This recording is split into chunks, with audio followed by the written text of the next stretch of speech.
పాపం సంజు శాంసన్ ఇన్నింగ్స్ వృధా అయిపోయింది. ఏంటో ఇప్పుడు తెలుసుకుందాం. రాజస్థాన్ రాయల్స్ వరుసగా రెండవ ఓటమి సవిచూసింది. ఢిల్లీతో జరిగినటువంటి మ్యాచ్లో ఢిల్లీ 20 రన్స్ తేడాతో రాజస్థాన్పై గెలిచింది. 222 పరుగుల లక్ష్యంతో బరిలో దిగినటువంటి రాజస్థాన్ 20 ఓవర్లకు గాను 8 వికెట్లు కోల్పోయి 201 పరుగులు చేసింది.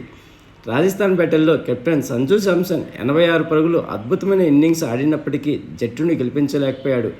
మిగతా బ్యాటర్ల నుంచి పెద్ద ఇన్నింగ్స్ రాకపోవడం రాజస్థాన్ ఓడిపోయింది. ఇంకా ఢిల్లీ బౌలర్లో కుల్దీప్ యాదవ్, ఖలీల్ అహ్మద్, ముఖేష్ కుమార్ తలా 2 వికెట్లు తీయగా అక్షర్ పటేల్, రషీద్ దార్ చెరో వికెట్ తీశారు. అంతకుముందు బ్యాటింగ్ చేసినటువంటి ఢిల్లీ 20 ఓవర్లకు గాను 8 వికెట్ల నష్టానికి 221 పరుగులు చేసింది. Delhi batter opener Jake pressure మెగ్గర్ 20 బంతుల్లోనే 50 పరుగులు చేసి అభిషేక్ పోలర్ 65 అదరగొట్టాడు. వీళ్ళిద్దరితో పాటు ఆకల్లో స్టబ్స్ మెరుపులు మెరిపించాడు. 20 బంతులు ఎదుర్కొనేటువంటి